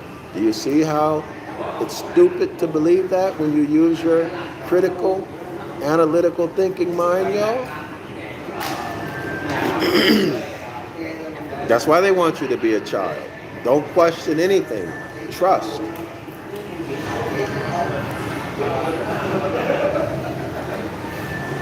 Everyone will be salted with fire. Well, last I checked, salt puts the fire out. Everyone will be salted with fire. Salt is good, but if it loses its saltiness, how can you make it salty again? Have salt in yourselves and be at peace with each other. So that's Mark chapter 9, verse 42 through 50. Now, this is what I wanted to get to, y'all. This is the point why I read this verse. In this series of blood-curdling sayings, Mark 9, 42 through 50, JC informs his followers that discipleship demands the most strenuous exercise of the will. Now remember, the will is masculine energy. The will is mental masculine energy. The will interacts with mental feminine energy, and then it's through that interaction that the feminine energy, which is the me, the flesh, the self-image, all of that, creates. Okay? But it must have that masculine energy first to create. This is the law of mental gender. Okay? Discipleship demands the most strenuous exercise of the will in a constant battle to maintain spiritual integrity. Y'all know what spiritual integrity means. That means not committing fornication. That means not committing adultery. What else? Christians don't follow the laws, do they? All of that Christian stuff ain't got nothing to do with nature. Let's continue. It is not simply a matter of withdrawing from life, right? Do not be a part of the world. Be in the world but not a part of it. And insulating oneself in the kind of religiosity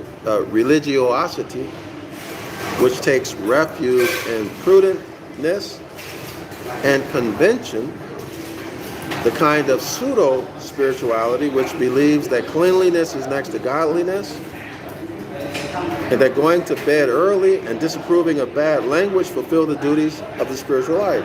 Well, that is what Christianity is about. Oh, he cussing. You ain't allowed to cuss. Look, y'all. Look at this. On the contrary,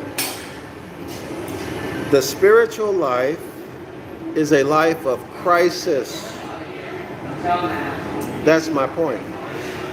This is what I was laughing about. This is absolute ridiculousness. They want you to have a strong will. A strong will to do the things that they teach you to do with their doctrine. So in other words, they're using their masculine energy to interact with your feminine energy to cause you to think, be, and do what they want you to think, be, and do. And then they want you to use your willpower, get that, your willpower to do and think and be this person that they decided you should be, think, and do. Y'all got that? Use all your willpower to live up to what they decided you should be, do, and have, and think. Y'all got that? Spiritual life is a crisis. Pick up your torture stake. Pick up your cross and follow me continuously. What is this? This is the covenant of labor. Work, toil, crisis, one after another. Why? Because they're going to strip you. They're going to rob you of your energy so that you have nothing. You always got to work and toil. But wait, when you accept that suffering, now you're a man of God. You're close to God. You're very spiritual. Y'all see how foolish this is when you think about it? Following religion is a curse. It is a series of punishments. This is the curses. Okay? But you can easily come out of that right now. Make a decision right now to return to the Most High by following His commandments, which are natural law. Return to nature, which is your proper status. You're the rightful heir. Genesis chapter 2, verse 7. You are land according to the lawful definition of land. Moors are the land. It's a well-established principle in law that land and law are inseparable. Land is the substance and subject matter of the law. Therefore, Moors are the substance and subject matter of the law. When you are out of harmony with nature, you are in dishonor, which means the substance, the Moor, has been removed from the Constitution. The substance has been removed. Who's the substance? We the people and the people's posterity, who are the beneficiaries, the rightful heirs of all land, resources, contracts and commerce, energies, terrestrial and cosmic. When a Moor speaks in honor, he is speaking law. When a Moor makes a decision or a judgment, he's exercising the judicial office, the powers that are reserved to the people. Y'all see it? When a Moor enforces his rights, his birthrights, he's exercising what? The executive office.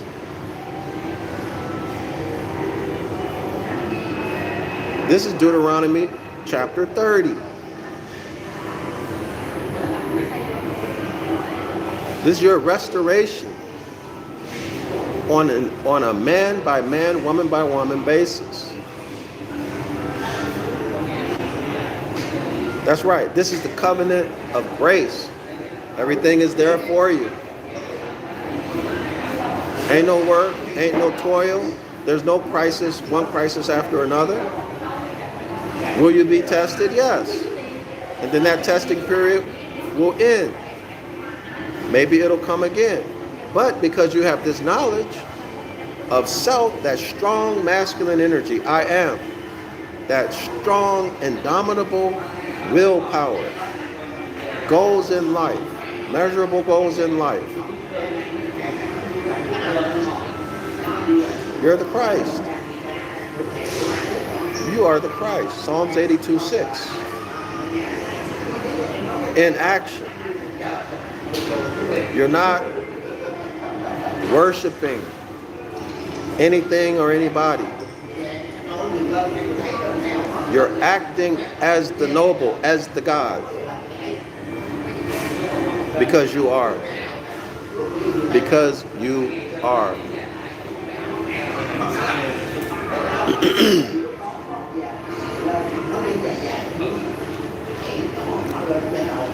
The spiritual life, this is religion. This is the covenant of labor.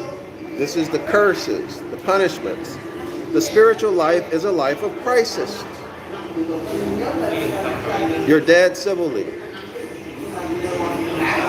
You're getting hit with bills of attainder. You're being attained. Escheated, etc., etc., etc. The spiritual life is a life of crisis choice. Y'all see that? Choice. Choice. You speak. When you speak the law language of nature and natural law, the Most High's commandments. You speak in honor, or you speak in dishonor. Or you speak in dishonor. Religion,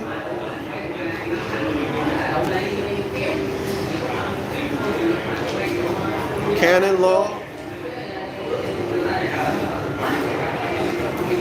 you speak in dishonor, and therefore you get what? You get all the pains and punishments associated with being in dishonor, associated with being in a religion. Why? Because you spoke it. You chose it, right?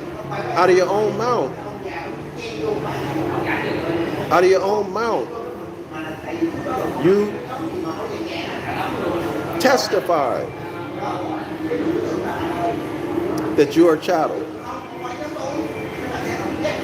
A bondman or a bondwoman, a stateless person, under the protection of a foreign entity. Right? The spiritual life is a life of crisis, choice, discrimination, decision. Every time you talk, you open your mouth. You testify against yourself.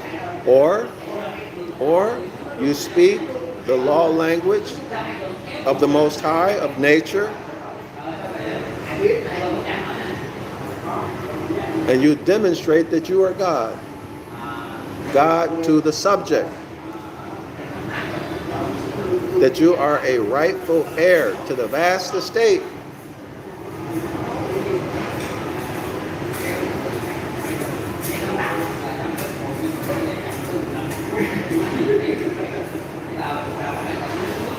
Shoot a dribble. Decide who you want to be.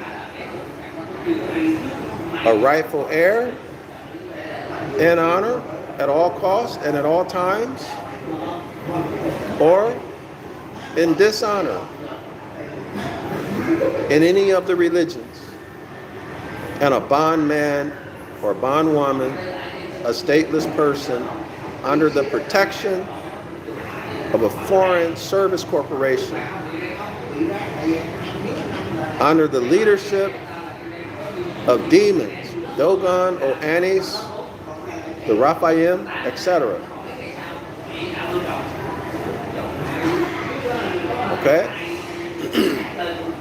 And the Catholic Church, maritime admiralty law, canon law, Christianity, etc. Decide now.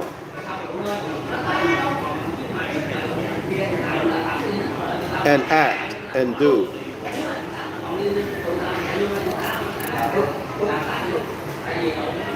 A life of crisis, choice, discrimination, decision, which demands, in Dane Rutgers' words, quote unquote, the purification of desire and the stealing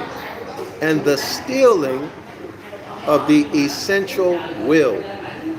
The purification of desire, your desire to follow that external deity.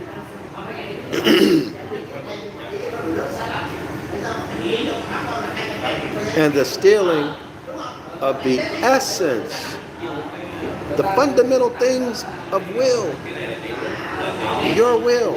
How did they steal it? Through their masculine energy. And you're not even aware of it.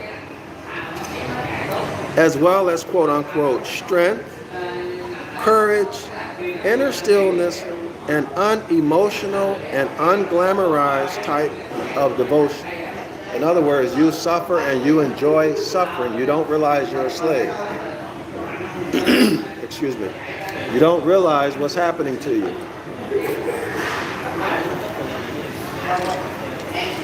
And you find joy in that position.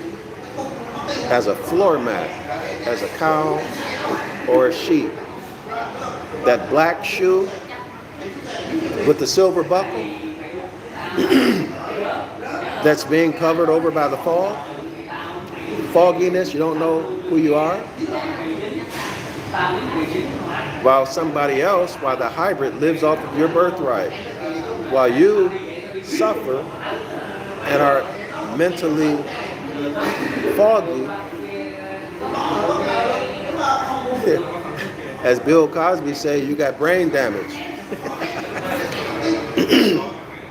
Remember, he used to say his children are brain damaged. So anyway, y'all, I'm gonna stop right here. Support my project, our project to write the Book of the Law in Ancient Ibaryath and Modern English to show the natural law, principles, also concepts and where they are in the Constitution, and things such as I've been doing right now. So support that project, y'all. My PayPal link is in the description area of this video, paypal.me/Zion Law School, and then also buy my books, the Ancient Ibaryath books. Excuse me. So I'm on the street, and y'all know that in Ho Chi Minh City, there's a lot of pollution. And when they open up, when they open up the doors, I'm sitting by the doors. When they open the doors, that pollution comes in, and for me and a lot of other people, it irritates your throat or your skin. Anyway, you can buy my books to support my work, but more importantly than that, to support yourself. Learn Ancient Ibaryath, learn etymology, learn by seeing grammar rules and how these grammar rules work. I'll demonstrate that to you if and when you come to our class on Saturday. It's a live class. Every Saturday, 10 a.m. Eastern Standard Time, 506 the Curses course. Click on the link. Make sure you read everything in the description of the course, okay? Subscribe to 101 Ancient Ibaryath, Islam to all the Moors, and Shalom.